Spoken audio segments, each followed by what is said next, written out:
Kung kasakim man lang ang pag-uusapan, ito na ata ang isa sa pinakasakim na taong makikilala mo.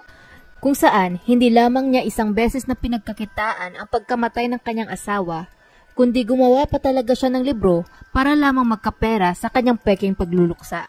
Kwento na yan. Magandang araw at welcome mga kakantuhan.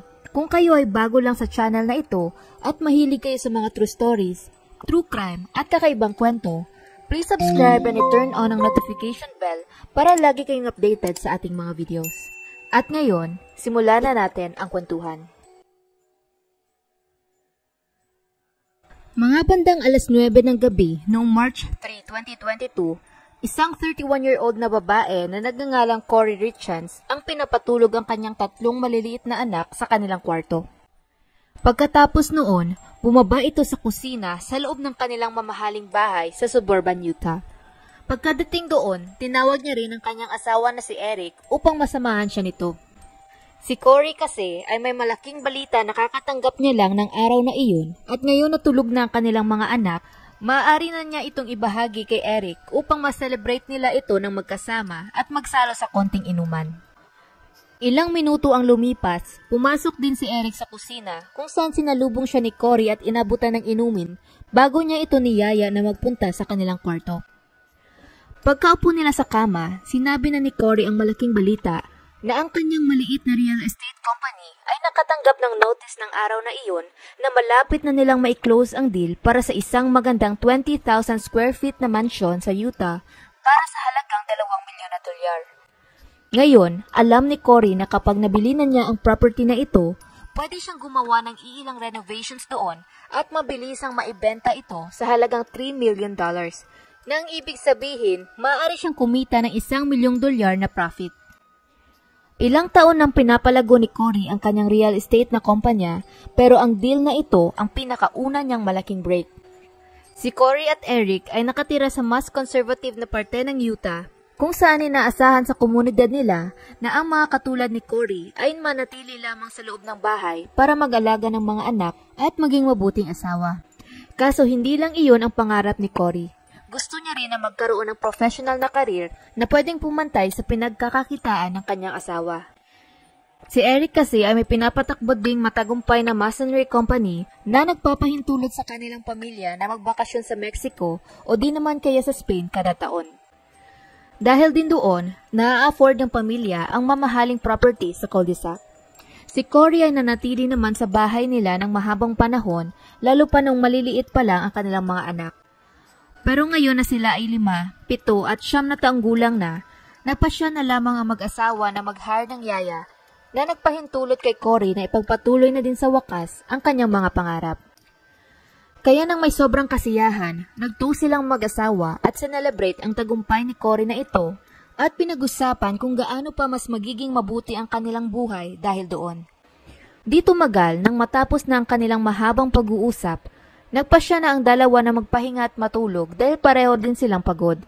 Noong umaga ng araw na iyon kasi, nagpaturok ng gamot na pang-allergy si Eric na medyo nagpasama sa kanyang pakiramdam.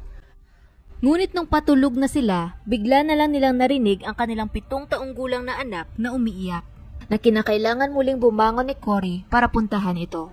Nagiging madalas kasi ang pagkakaroon nito ng masamang panaginip na nakakabalik lamang ito sa pagtulog kung pupuntahan siya ni Cory.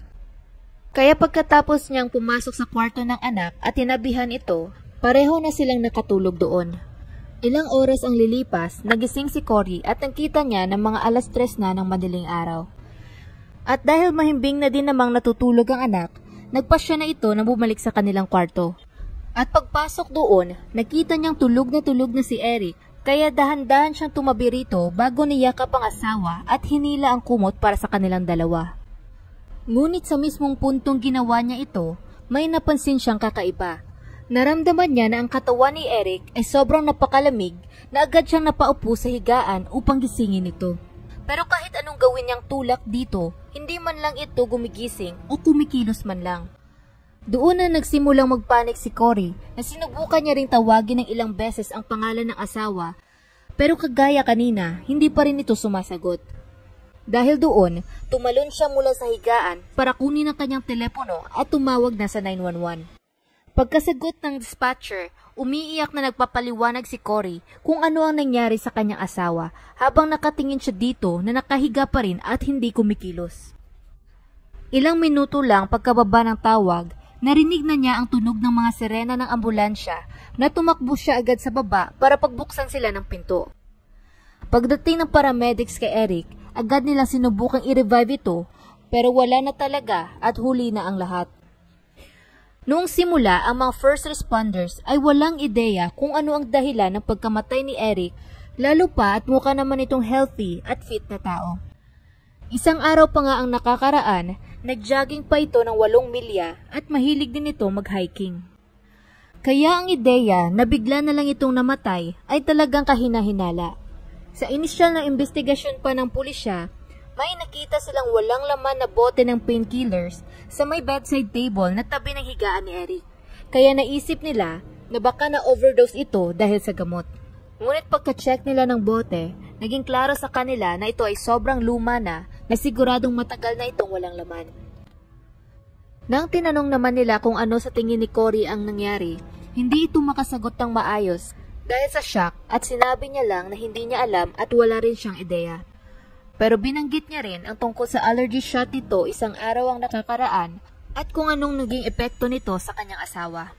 Siyempre sa puntong iyon, pareho nilang alam na malabong maging dahilan ng pagkamatay nito ang simpleng allergy shot.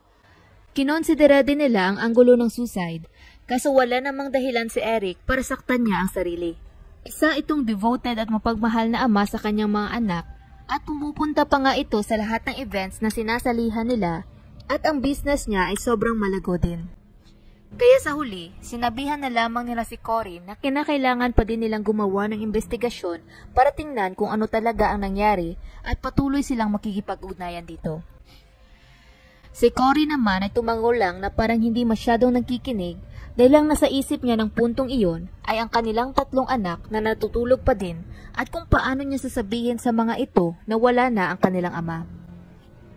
Sa mga sumunod na ilang linggo, habang ang kanilang pamilya ay naghihintay sa resulta ng autopsiya, tinutukan na lamang ni Cory ang 3 niyang mga anak na lubos na naapektuhan dahil sa pagkawala ni Eric.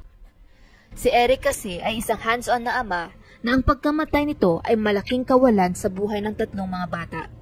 Ang bunso na 5 taong gulang pa lamang ay hindi tumitigil sa kakatanong kung saan na ang kanyang daddy at kung kailan niya ito muling makikita. Habang ang 2 namang nakakatanda at mas nakakaintindi na patay na ang kanilang ama, ay nagtatanong naman kung nakikita ba sila ng kanilang daddy o kahit naririnig man lang ba sila nito. Ang mga malungkot na tanong na ito ay dumuro sa puso ni Cory dahil wala siyang eksaktong sagot para sa mga anak. Kaya sinubukan niya maghanap ng children's book online at sa mga bookstore na nagtatalakay tungkol sa pagluluksa sa pag-iisip na makakatulong ito sa pinagdadaanan ng kanyang mga anak. Pero wala sa mga librong nakuha niya ang nakatulong kahit konti. Kaya di kalaunan, ilang linggo pagkatapos ng pagkamatay ni Eric, nang wala pa rin nakakaalam ng tunay na sanhi ng maagang pagkawala nito, nagpasya si Cory na maghanap ng ibang paraan para tulungan ang kanilang mga anak na malampasan ang lungkot at pangungulila sa kanilang ama. Sa halip na basahan sila ng libro na isinulat ng ibang tao, isang gabi, tinipon sila ni Cory at sinimulang kwentuhan ng istorya tungkol sa kanilang ama. At habang nagkukwento siya ng gawa-gawa niya lang na istorya, na ang ama nila ay isa ng anghel na sinusubaybayan at inaalagaan pa rin sila, gumuhit din siya ng larawan sa isang papel ng itsura ni Eric na may halo at pakpak at ginuhit niya rin ang 3 sa baba na para bang kumakaway sa kanilang ama. Pagkatapos, ipinaliwanag niya sa mga ito na anghel na ang kanilang ama ngayon, pero nakikita at naririnig pa rin sila nito at na mahal niya silang 3. At ang ginawa niyang iyon ay gumana naman sa mga bata, nawari ba sa unang pagkakataon mula nang nawala si Eric. Unti-unti na nilang natanggap na patay na nga ito, pero may makahulugang koneksyon pa din sila sa isa't isa. Sa patuloy niyang paggawa nito araw-araw, dito nang pumasok ang ideya kay Cory na dahil malaki ang tulong ng mga kwento at drawing na ginawa niya sa mga bata, bakit hindi na lang niya gawin ang sarili nilang kwento sa totoong libro ng pagluluksa o grief book para sa mga bata? Nang sa gayon, ang mga pamilyang dumaranas ng parehong pagsubok sa kanila na makakabasa din ng mga kwentong ito ay gumaan naman ang kanilang loob kahit konti. At dahil alam niyang walang masyadong ganong klase ng libro para sa mga bata, naisip niyang may malaking potensyal ito.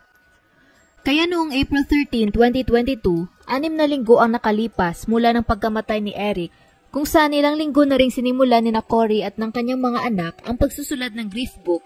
Si Cory ay nagpapaurong ng kanyang sasakyan sa driveway noon nang sa kabilang dulo ng cul-de-sac may nakita siyang police car patungo sa bahay nila.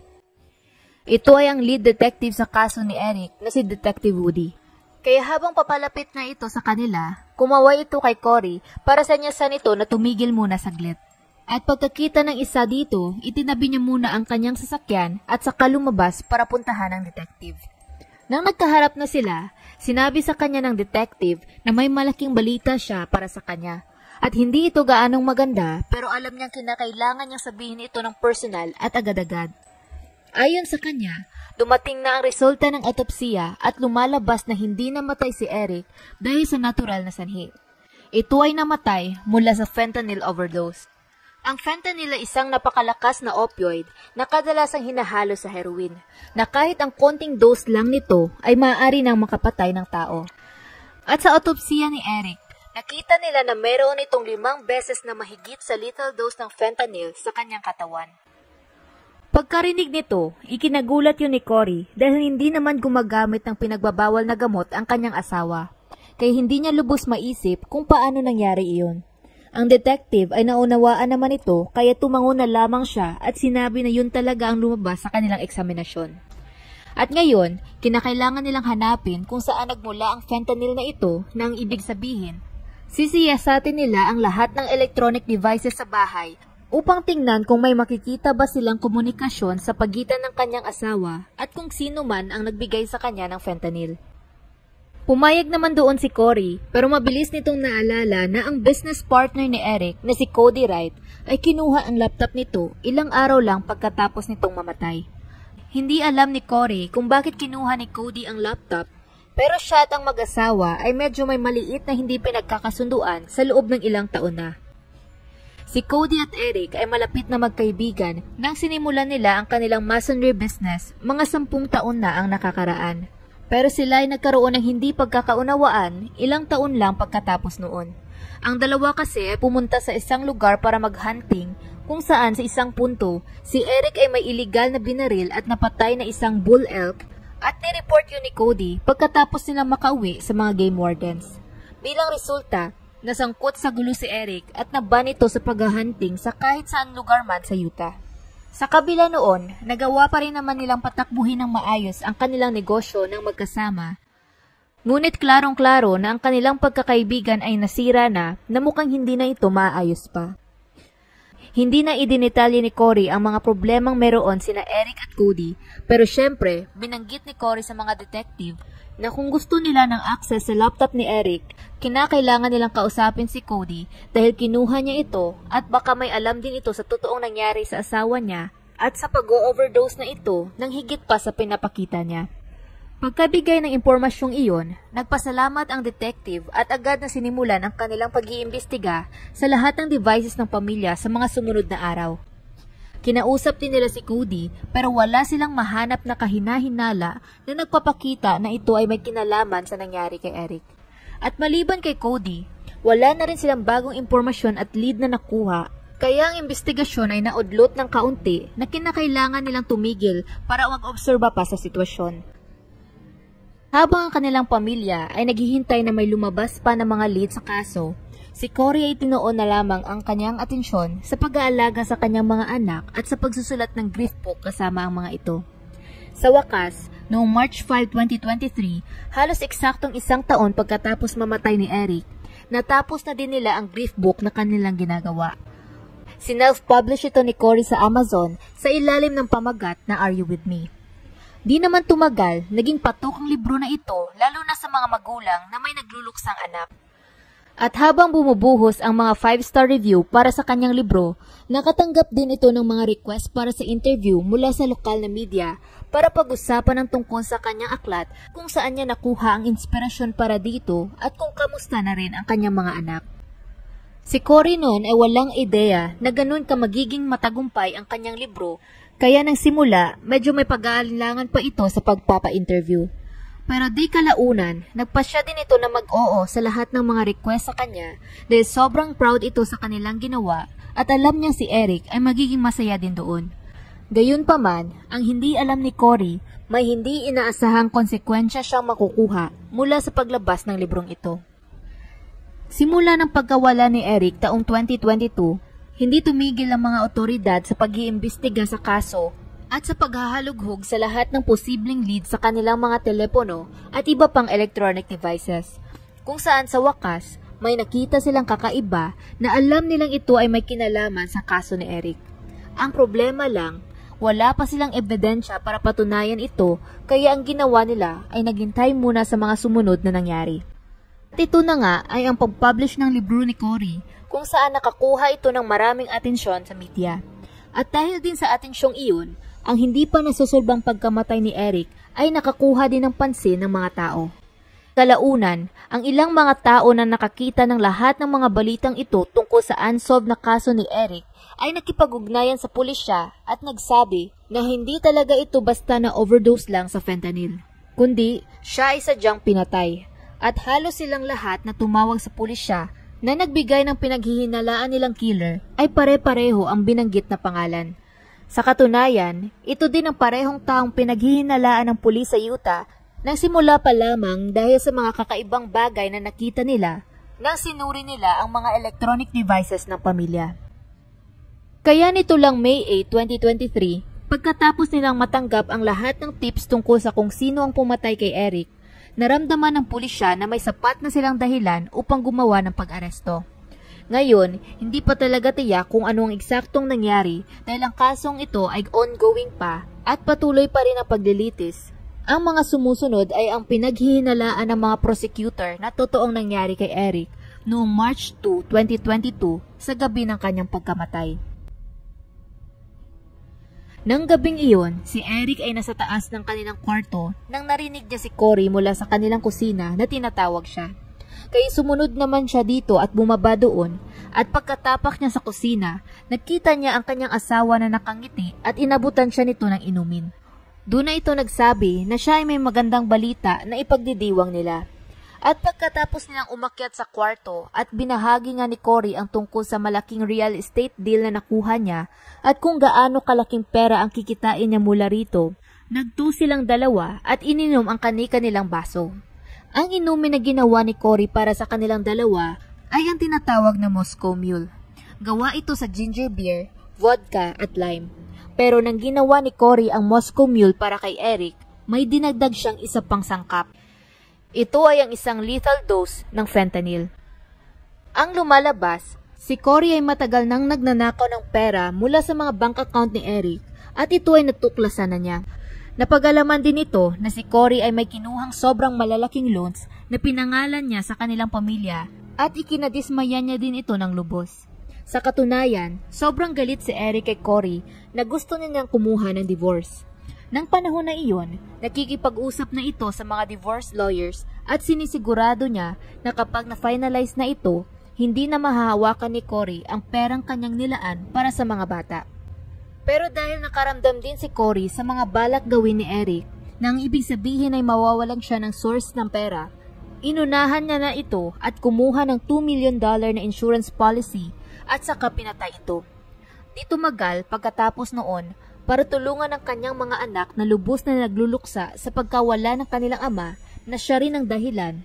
Nagsulat pa siya ng grief book tungkol doon at binenta ito para kumita ng pera. Nadiskubre din ng pulisya na ilang linggo din pinagtrabahuan ni Cory para malaman ang tamang dosage ng fentanyl na ibibigay niya sa kanyang asawa. At noong Valentine's Day ng taong 2022, binigyan ni Cory si Eric ng sandwich na nilaso niya ng fentanyl na sinamahan pa niya ng sweet na note. Kaso, hindi namatay si Eric doon, kundi nagkaroon lamang ito ng parang allergy.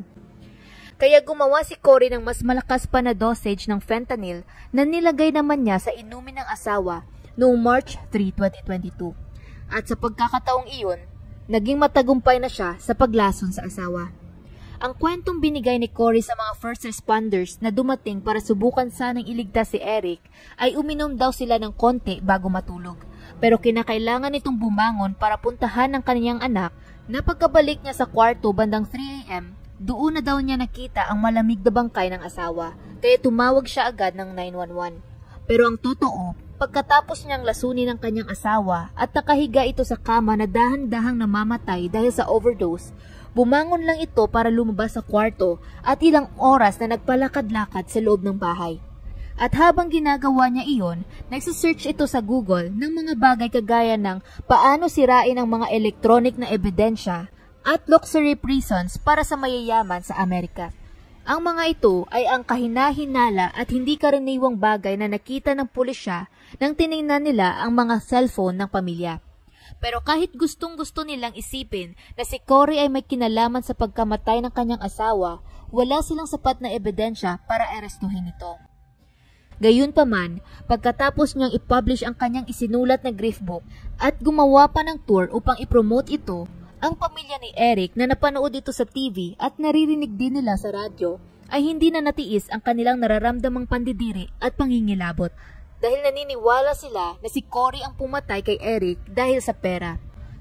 Hindi din naman talaga nila gusto si Cory nang simula pa lamang, kaya hindi nila maalis ang kanilang kutob na siya ang gumawa noon. At ngayon, kumikita pa siya sa pagkamatay nito. Kaya halos ang buong mga kamag-anak ni Eric ay hindi tumigil sa pakikipag-ugnayan sa pulisya para paimbestigahan si Cory. Na ayon pa sa kanila, ang buong pagluluksa niya ay isa lamang drama para pagtakpan ang kanyang ginawa. Sa huli, ang mga report na ito kasama ang mga kahina-hinalang aktibidad na nakita nila sa cellphone ni Cory ay ang nagpahintulot sa pulisya na maaresto ito noong May 8, 2023 sa kanyang tahanan. Hanggang sa araw na ito, pinapanindigan pa din ni Cory na wala siyang ginawang mali at hindi niya rin pinatay ang kanyang asawa at kasalukuyang humaharap ito sa kaso ng aggravated murder na kung siya ay mapatunayang guilty doon ay maaari siyang makatanggap ng hatol na kamatayan. Sa ngayon, nasa kustodiya siya ng pulisya at hindi pinayagan na magpiyansa habang naghihintay sa paglilitis. Ang libro naman niyang Are You With Me ay tinanggal na rin sa Amazon Store. At hanggang dito na lang ang kwento natin para sa ngayon. Anong masasabi ninyo sa kasong ito? Kung nagustuhan niyo ang video na ito, please like at mag-subscribe na din kayo sa ating channel. Muli, salamat sa inyong pakikinig at hanggang sa susunod mga kakwentuhan.